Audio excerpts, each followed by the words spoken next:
Take Two is brought to you by Pizza Hut. We're taking pizza to where it's never been before, and Bank of Hawaii.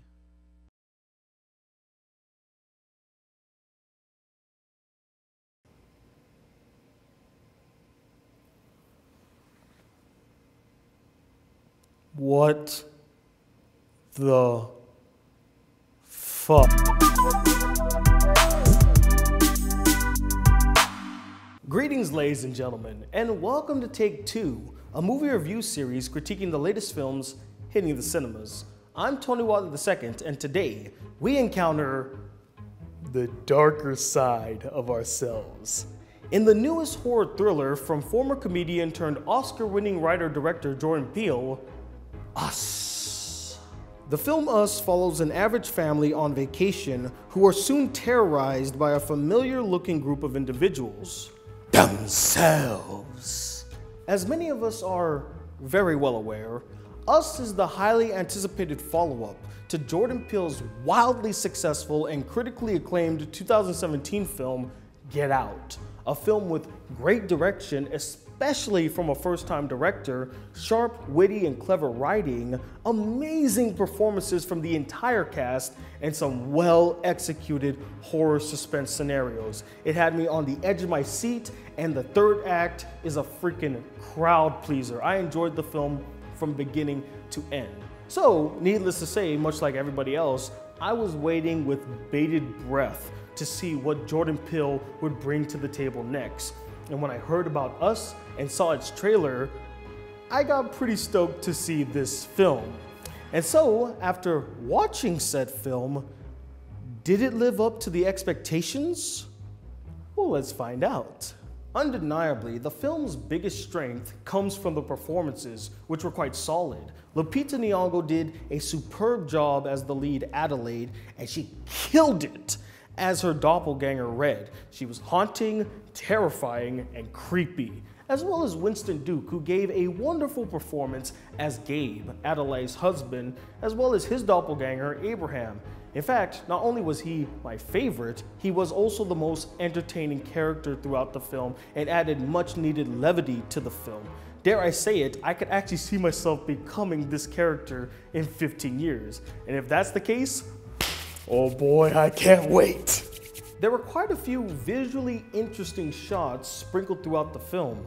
One in particular that stood out the most to me is this one shot where you see Red the doppelganger in the foreground of the screen and Adelaide in the background. The composition of this shot looked amazing. And there were a handful of well-done horror and suspense elements, much like Get Out. The first time you see the doppelganger family standing outside holding hands in the dark and not moving an inch, I won't lie, that freaked me out. And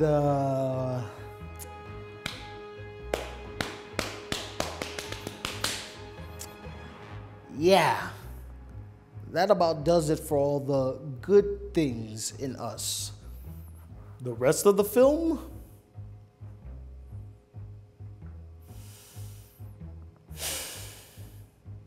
The Achilles heel of Us, unfortunately, is Jordan Peele's writing.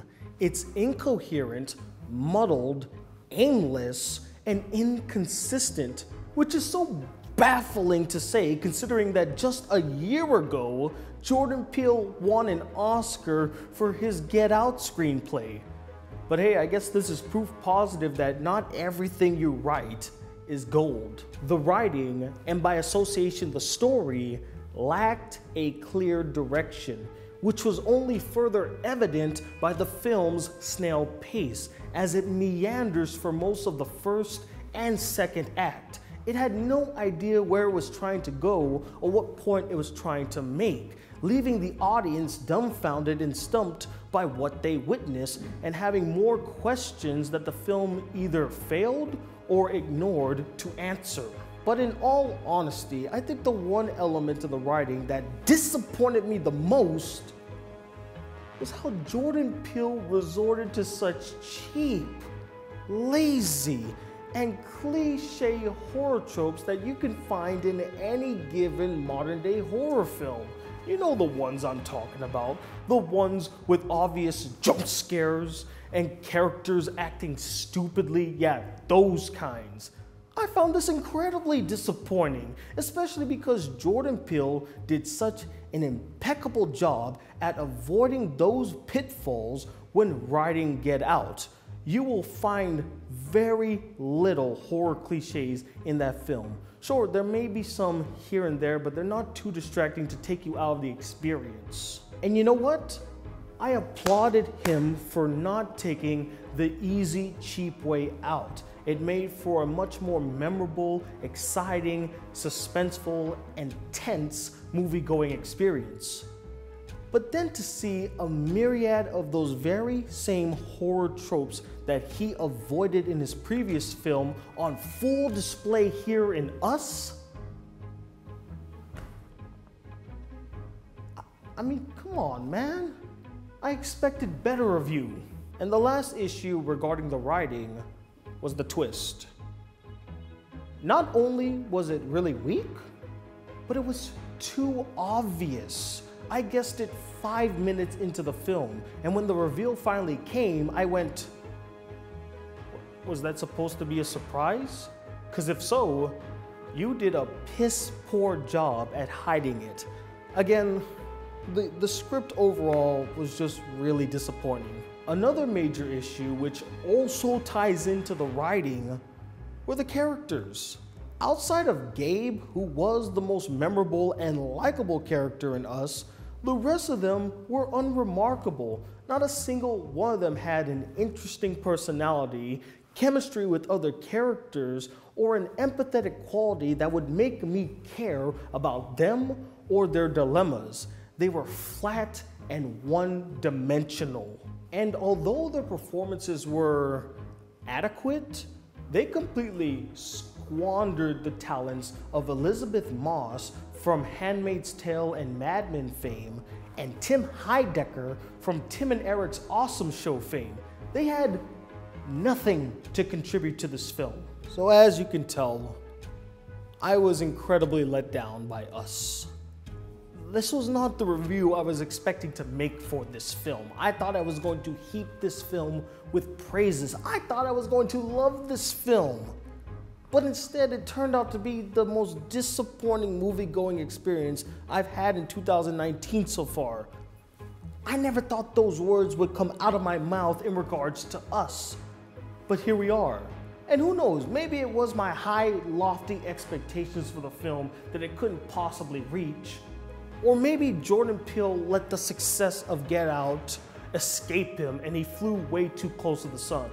Either way, when it comes down to it, Us as a whole was an incredibly dull experience and a lackluster follow-up to the excellent Get Out.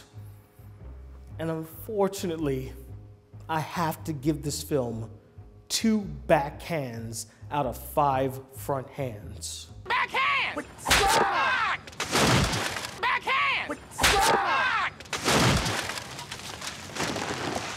Oh boy, am I gonna get so much hate for my thoughts on this film. But hey guys, that's just my take on Us. Be sure to share your takes on the film in the comment section below. And now it's time to share our favorite comment from our Captain Marvel review. This one coming from Fantastic Freddy, who writes, "Marvelous review, Tony." Aw, shucks. Thank you, Freddy, for those kind words. You're definitely living up to your name because you, sir, are truly fantastic. And if you would like for your comment to be featured in next week's video, be sure to comment below your thoughts of not only this review, please be nice, but also of the film Us. And that'll do it for me for this week's edition of Take 2. I'm Tony Whatley II, and cut!